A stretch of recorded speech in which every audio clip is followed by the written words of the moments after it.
Welcome back again, and in this video, I'm going to talk about the scams that many of these women put on some of these guys in the Philippines, Thailand, Cambodia, Vietnam, wherever, Russia, Ukraine.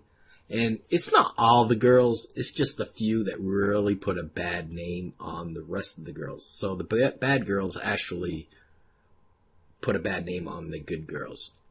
And usually it's just one bad person, 10 good people, but everyone knows about the bad person. So the first scam is usually the Chiquita Scam. And basically a girl will meet a guy will meet a girl, go travel over there. They'll have a 1-week fling, 2-week fling, whatever. And he goes back to his home country.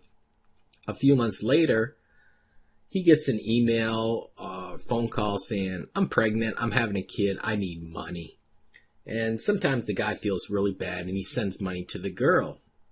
And he sends money and every month sends money and takes care of the kid until he finds out that it either wasn't his kid or the girl never was pregnant in the first place. So the guy actually spends thousands and thousands of dollars on a kid that's probably not even his or winds up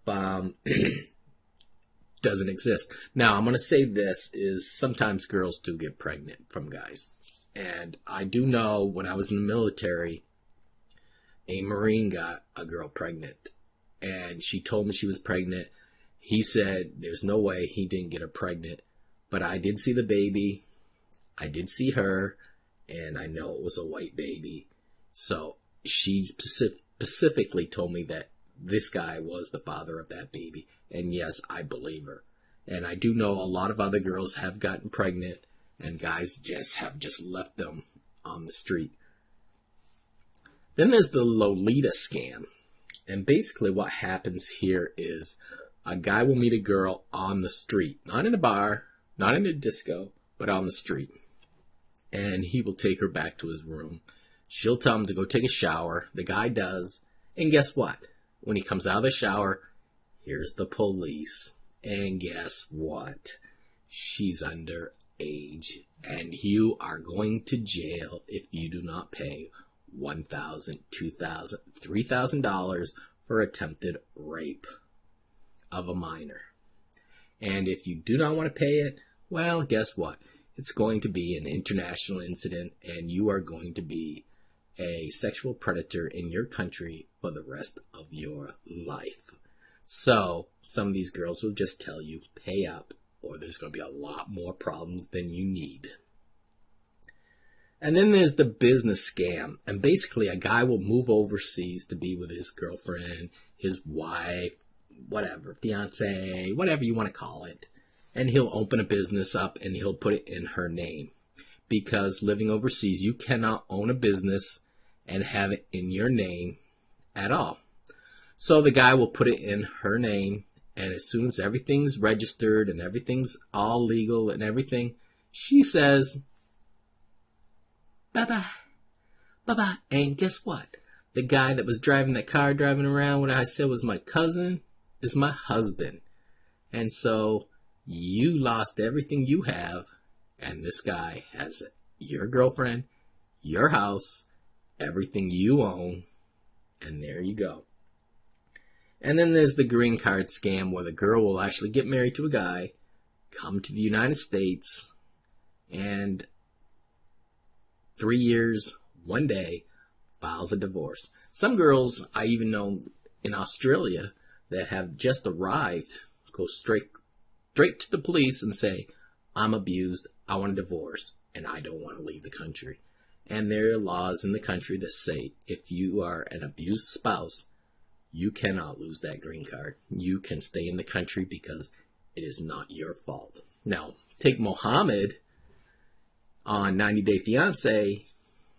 He can be sent back very quickly for fraudulent marriage and lying to be able to get married. And then there's the Western Union scam. And basically a guy meets a girl, gives her his email, his phone number, wants to keep in touch because when he comes back to the country, he wants to meet her. So she says, well, I don't want to work in a bar. Can you just send me $300-$400 a month? Well, the guy doesn't realize, but she's probably got 3, 4, 5 guys on the loop doing the same thing. So she's making about $2,000-3,000 per month.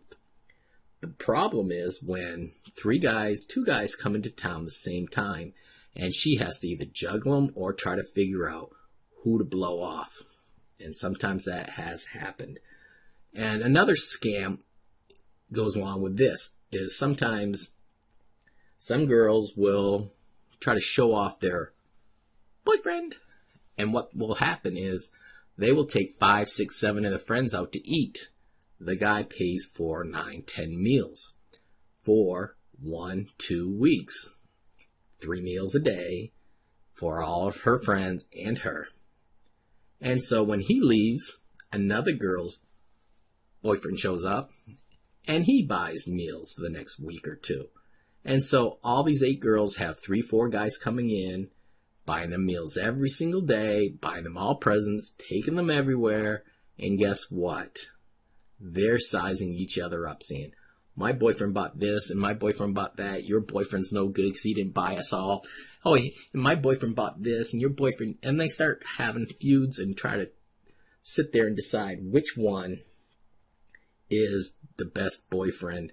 And they start comparing and they start criticizing each other. And let me just tell you a few stories here. There was a guy in one country. He moved overseas, got his girlfriend to live with him, tattooed his arm on it, bought a house, lived with her, and every day she said, do you love me? And one day he got fed up and said, no. Every day for his 2-3 years, he said yes. His arm has her tattoo on it, and he has done everything for her. So when he said no to her, she went ballistic, took a broomstick or a bat or whatever she could get a hold of, iron pipe, and broke every single piece of ceramic mirror, smashed holes in the walls, and just went crazy. So these are the scams that you come up with. So please be aware of the scams that these girls are going to tell you. Not all girls are, because some girls will. If you send them $100, $200, they will sit at home and wait for you. Some girls won't ask you money. I've seen girls get $1,000 a month and still work in a bar and go out with guys. I've seen girls sit there and brag that their boyfriend sends them $2,000 a month. They don't have to work, but they're bored, so they go back into the bar and meet other guys and go out with them. Some girls claim rape, like Suzanne in the Philippines, who caused a big international incident because the Marines left her on the shore with no taxi money home and didn't give her any money. And so she decided to claim rape because she did not want her mom to know about it. And her mom admitted that she only wanted to sue the Marines because she wanted some money. That is it. So be careful out there. Thank you.